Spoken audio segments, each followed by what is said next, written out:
Right, 28 February 2020, and today we're talking about how Mnangagwa and General Chiwenga discovered ZAPU properties back in the 80s.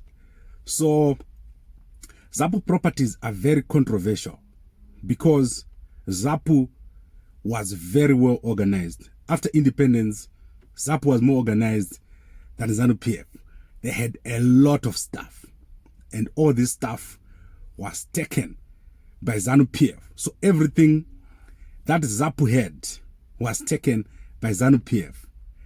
And this happened soon after the period when there's what we call Gukuraundi, or what we call integration. So that period of integration, after that period of integration, ZAPU never had full possession of all their properties.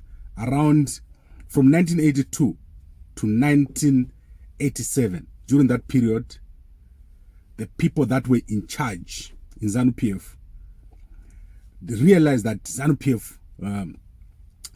ZAPU was very, very dangerous because they had created an ecosystem which was going to sustain their party and make it very, very strong. And these people who were responsible were Mnangagwa, who was working in Mugabe's office, and General Chiwenga, who was a very senior officer in Matabeleland in one of the barracks there. So, looking at what happened during that period, there can be questions. What was the motivation? Was the motivation to totally annihilate ZAPU, or was this a national security issue for ZANU-PF? Did they want to make sure that the country was secure? Now, I want to go into the pre-independence period. ZANU-PF and ZAPU had different ideologies. So, ZANU-PF believed in a strong party with assets, whereas ZAPU had a way of distributing the assets. So they did not just keep the assets within the party, they put some of the assets with the leaders, some of it with members. They had a different way compared to ZANU-PF. They also formed a government outside Zimbabwe. So ZAPU had a government with structures. Every part of government, they had created a structure for it.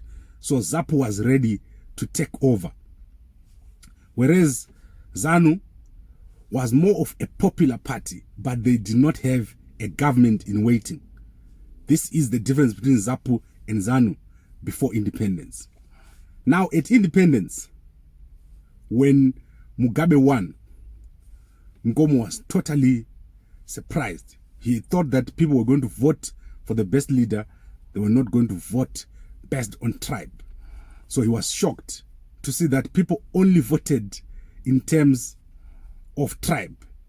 People voted along the lines of tribe.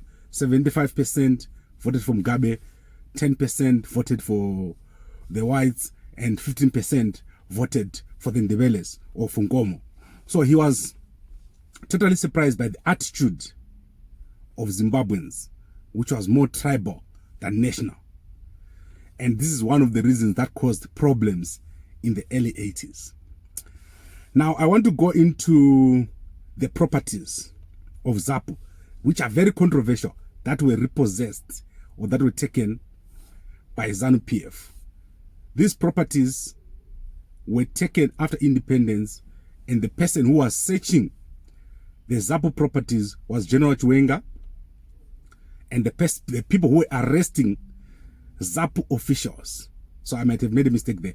The person who was searching ZAPU properties was General Chiwenga, and the person who was, or the people who were searching and arresting ZAPU officials were the Rhodesians.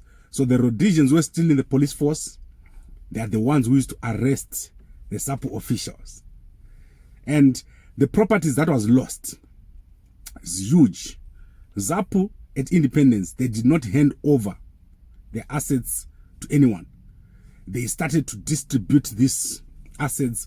They bought houses, they bought farms, They gave it to their leaders. They gave it to their supporters. They also held property for Umkhonto weSizwe. A lot of property that they held on behalf of Umkhonto weSizwe. They ran businesses, farms, chicken farms, cattle farms. They ran car dealerships, transport companies. ZAPU was an economic machine. Now let's look at how much they lost.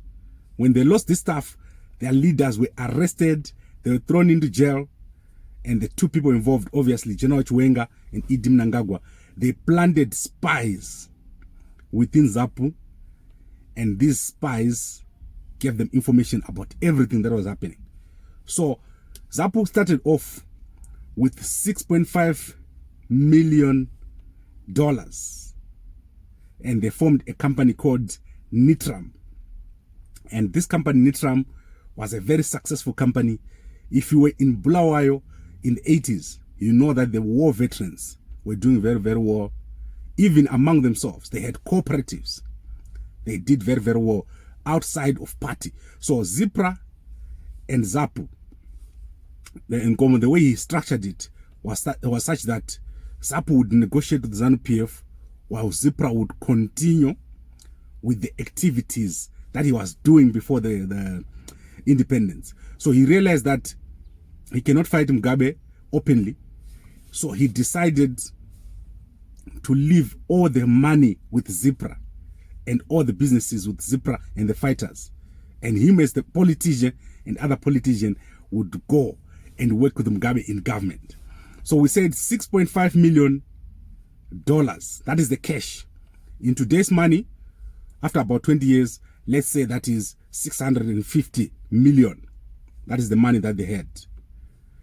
They bought buildings. Magnet House, where the CIO is operating right now, that was a ZAPU building. They bought houses in Luveve, Mpopoma, Nkulumane, and also they bought houses in outskirts, in other areas, including as far as Masvingo. They had 4,000 cattle, and these cattle were a number of farms which were in Bulawayo, in Gweru, and also in, I think, Balabala. They had a farm there. And in that farm, they would also have a business there which would operate. They also had other businesses in rural areas where the former fighters would be living. They would run businesses there. If there were 2 or 3 of them, they would combine their money and work together. They had received very good training. I remember in Kulumane, there was a supermarket there called Sekusile. It was one of the biggest supermarkets we used to buy there as very young kids. Some of the things they had was cars. They had lots of cars, armored cars. They still had armored cars. They had tankers. They kept all this stuff. They also had farms in Gweru, Gwai, as I said. They had a pig farm, they had a chicken farm, they had a cattle farm in Ascot, and they had what was called Black Cat Removers, which would be a transport company, and Kudu Motors would offer mechanic training. In terms of arms, ZAPU kept a big arms cache. They had serious arms cache. If ZAPU had wanted to fight a war in Zimbabwe, they would have gone on forever. So this information got to Mnangagwa, who had spies within the ZAPU rank and file. Within the leadership of ZAPU, Mnangagwa had planted spies in there because Mnangagwa was in charge of intelligence at the time. And the enforcer would be General Chiwenga, who would go in using the information that was provided by Mnangagwa to take away the assets from ZAPU, especially the weapons. They were discovered, a lot of them were discovered that way, and people were arrested and they had to go into exile. One of the other key points to make is that ZAPU was working very closely with Umkhonto weSizwe. So they were also getting weapons from South Africa, and they're also being helped to hide weapons by Umkhonto weSizwe. Also, a spy was discovered in the ZAPU structures. who was working for the apartheid government. So these are some of the interesting things. You can find this information in an interview which was done by my friend Zenzele Ndebele. This interview was done with one of the first ZAPU fighters, Mishek Vilapi. Please have a look at that interview at site. Very, very interesting to see what ZAPU had done. And also the fact that right now the people who are at the top, Mnangagwa and General Chiwenga, they were responsible for dismantling the ZAPU business empire, which was very, very significant and well planned. So this is key, because the events that I'm talking about here, these are some of the events that led to the disgruntlement of the ZAPU former fighters and them leaving the camps where integration was taking place to go back into the bush and fight. So there are people who are saying ZAPU did not leave integration. That is not true. ZAPU fighters left integration. They were disgruntled. Some of the things that made them disgruntled between the period of 1979 and 1982 was the taking away of ZAPU properties, the taking away of ZAPU assets. And I forgot one very important thing, the ZAPU register. The register of ZAPU, which contained all the information about ZAPU fighters, their original names, their deployment areas, and where they were at that particular moment, was taken by ZANU-PF. ZANU-PF has got that register as we speak. And this made this leadership of ZAPU very, very unhappy, very, very angry. So I've given you information today about ZAPU properties, why ZAPU ended up pulling out from the integration from the National Army and went back into the bush. Significant information, and please forward this information to as many people as possible. I'll continue to talk to as many people as possible. We are reaching a critical stage in the issue of Gukrahundi, and I want us to have as much information as possible, as this issue is now going to be solved very, very soon. But obviously, we have initial problems as people try to get into the proper position to position themselves in this debate. Right, thank you very much for watching. Please like, comment, and share on this post. Like our Facebook page and subscribe to the Gambako Media YouTube channel.